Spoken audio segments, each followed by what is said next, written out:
नमस्कार। मैं डॉक्टर राजपाल सिंह शेखावत, सहायक आचार्य हिंदी। पिछले वीडियो में हमने अब तक काव्य लक्षण, काव्य हेतु और काव्य प्रयोजनों पर विचार विमर्श किया है। आज हम काव्य भेद पर चर्चा करेंगे। काव्य के भेद यानी काव्य के विभिन्न प्रकार या काव्य के विभिन्न रूप।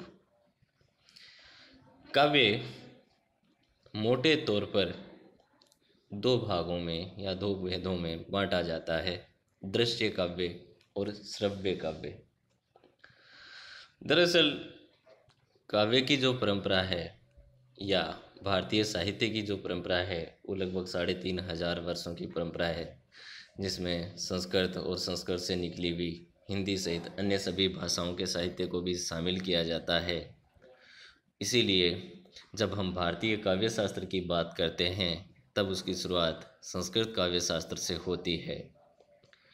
और संस्कृत काव्य शास्त्र में जब हम ये ध्यान देते हैं कि साहित्य की शुरुआत कब से होती है, तो यह निष्कर्ष निकलकर सामने आता है कि पुस्तक प्रकाशन की जो परंपरा है वो बहुत बाद में जाकर शुरू हुई। लगभग 300-400 सालों से पहले पुस्तकें प्रकाशित नहीं होती थी। या तो काव्य देखा जाता था, यानी उसे नाटक और एकांकी के रूप में रंगमंच पर अभिनीत किया जाता था, या फिर उसे सुना जाता था।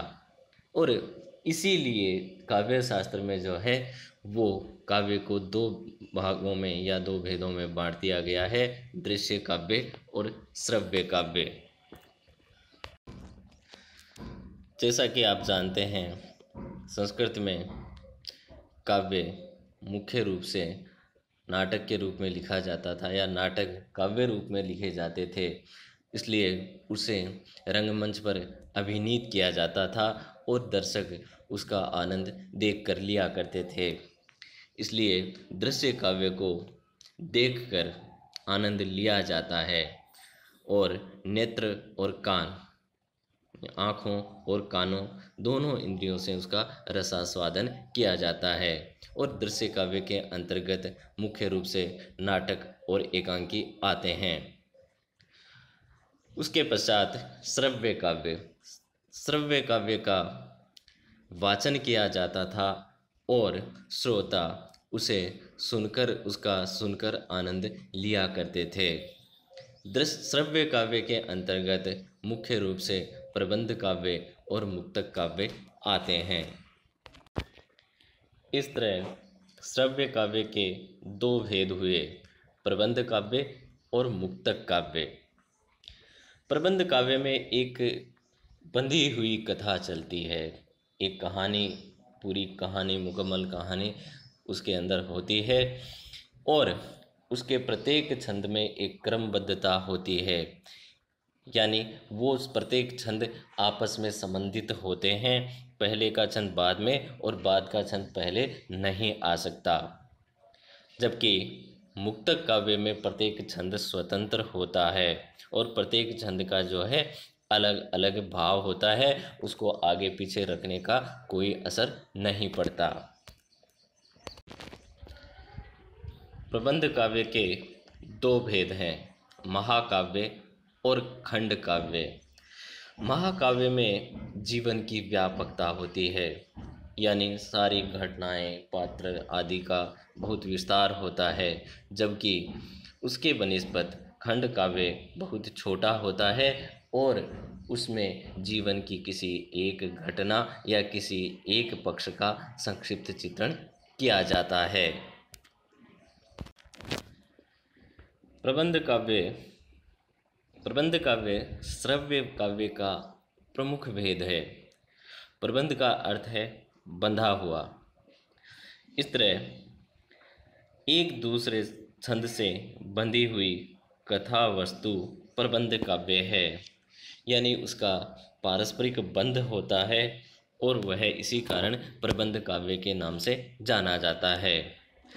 आचार्य रामचंद्र शुक्ल प्रबंध काव्य की परिभाषा देते हुए कहते हैं कि प्रबंध काव्य में मानव जीवन का पूर्ण दृश्य होता है, यानी जीवन की संपूर्णता में होता है। उसमें घटनाओं की संबद्ध श्रृंखला, यानी सारी घटनाएं एक दूसरे से जुड़ी हुई होती है और स्वाभाविक क्रम के ठीक ठीक निर्वाह के साथ, यानी उन घटनाओं को एक क्रम दिया जाता है, हृदय को स्पर्श करने वाले एवं उसे नाना भावों का, नाना यानी विविध भावों का रसात्मक अनुभव कराने वाले प्रसंगों का समावेश होना चाहिए। यानी उसमें ऐसी घटनाएं, ऐसे प्रसंगों की उद्भावना होनी चाहिए जो हृदय को स्पर्श करते हो और विविध रसों का अनुभव कराते हों। प्रबंध काव्य स्वोद्देश्य रचना होती है, यानी उसकी रचना में, उसके गठन में एक उद्देश्य निहित होता है। राष्ट्र प्रेम, जातीय भावना, धर्म या आदर्श जीवन की प्रेरणा और ऐसी तरह के अन्य किसी भाव उसमें गूंथा हुआ होता है। प्रबंध काव्य की कथा है वह वास्तविक और यथार्थ धरातल पर प्रतिष्ठित की जाती है। शैली की दृष्टि से भी प्रबंध काव्य की शैली अलंकृत, उदात्त और गरिमापूर्ण होती है। प्रबंध काव्य के दो मुख्य भेद होते हैं, महाकाव्य और खंड काव्य।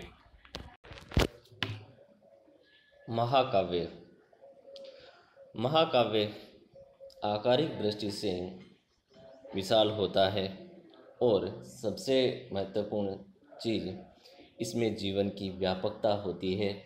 जीवन के विविध प्रसंगों का समावेश इसमें किया जाता है। घटनाएं और विचारधारा बहुत विस्तार से चित्रित होती है। आचार्य विश्वनाथ ने महाकाव्य की परिभाषा देते हुए लिखा है कि महाकाव्य सर्गों में बद्ध होता है, यानी उसकी संरचना सर्गबद्ध होनी चाहिए।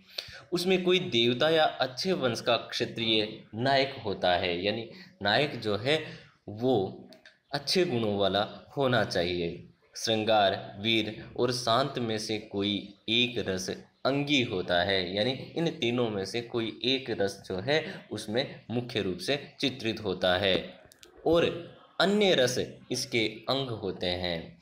इस एक अंगी रस होने के साथ साथ बाकी सारे रसों का भी उनमें समावेश होता है और वे उसके अंग बनकर उसमें शामिल किए जाते हैं। महाकाव्य की कथा ऐतिहासिक या लोक में प्रसिद्ध होती है।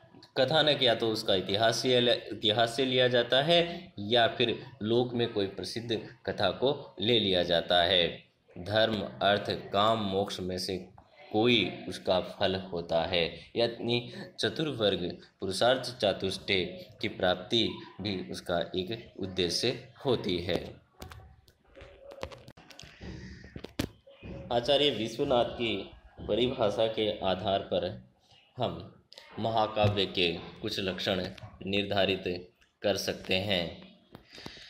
पहला लक्षण है सर्गबद्धता, यानी महाकाव्य सर्गों में बंधा हुआ होना चाहिए। उसका विभाजन सर्गों में होना चाहिए और उसमें कम से कम 8 या उससे अधिक सर्ग होने चाहिए। छंदबद्धता, महाकाव्य छंदों में बंधा हुआ होता है और इसकी योजना इस तरह की जाती है कि एक सर्ग एक छंद में ही रचा जाता है, लिखा जाता है और उस सर्ग का अंतिम छंद उससे भिन्न होता है, अलग होता है और प्रत्येक सर्ग के अंत में अगली कथा की थोड़ी बहुत सूचना भी दे दी जाती है। कथानक महाकाव्य का कथानक इतिहास या पुराण से या लोक में प्रसिद्ध किसी कथा पर लिया जाता है जो कि कथा प्रख्यात होनी चाहिए, यानी प्रसिद्ध होनी चाहिए, जिससे पाठक या श्रोता पहले से परिचित हो। नायक। काव्य शास्त्र में महाकाव्य का नायक कोई अच्छे वंश का क्षत्रिय आवश्यक माना गया है या फिर कोई देवता महाकाव्य का नायक होना चाहिए और उस नायक में सभी श्रेष्ठ गुणों का समावेश होना चाहिए। हालांकि जब हम महाकाव्य के आधुनिक संदर्भों की बात करें, हिंदी में आधुनिक काल की बात करें, तो नायक के लिए इस तरह की बाध्यता अब नहीं रह गई है। उसके लिए उच्च कुल का होना जरूरी नहीं है। रस। महाकाव्य में श्रृंगार, वीर या शांत में से कोई एक अंगी रस होना चाहिए, यानी इनमें से कोई एक मुख्य रस होना चाहिए और दूसरे जो रस है वो उसको उसके अंग बनकर उभर कर आते हों। लक्ष्य। महाकाव्य की रचना का लक्ष्य पुरुषार्थ चातुष्टय की प्राप्ति यानी चतुर्वर्ग फल की प्राप्ति अर्थात धर्म, अर्थ, काम, मोक्ष में से किसी एक या चारों की प्राप्ति होना चाहिए। वर्णन। महाकाव्य में प्रकृति, सूर्य, वन, नदी, पर्वत, युद्ध, यात्रा, विवाह आदि सभी प्रकार के वर्णन के लिए अवकाश रहता है, इसलिए इन सभी का वर्णन किया जाता है। इसके साथ साथ संस्कृत काव्य शास्त्र की दृष्टि से उसमें सज्जनों की प्रशंसा और दुर्जनों की निंदा होनी चाहिए ताकि समाज में नैतिकता का प्रसार हो। नामकरण। महाकाव्य का शीर्षक अथवा नामकरण कवि के नाम पर या नायक के नाम पर होना चाहिए, लेकिन कई बार वर्णन की गई कथा के आधार पर नामकरण कर दिया जाता है। संस्कृत और हिंदी में महाकाव्यों की एक विस्तृत परंपरा देखने में आती है।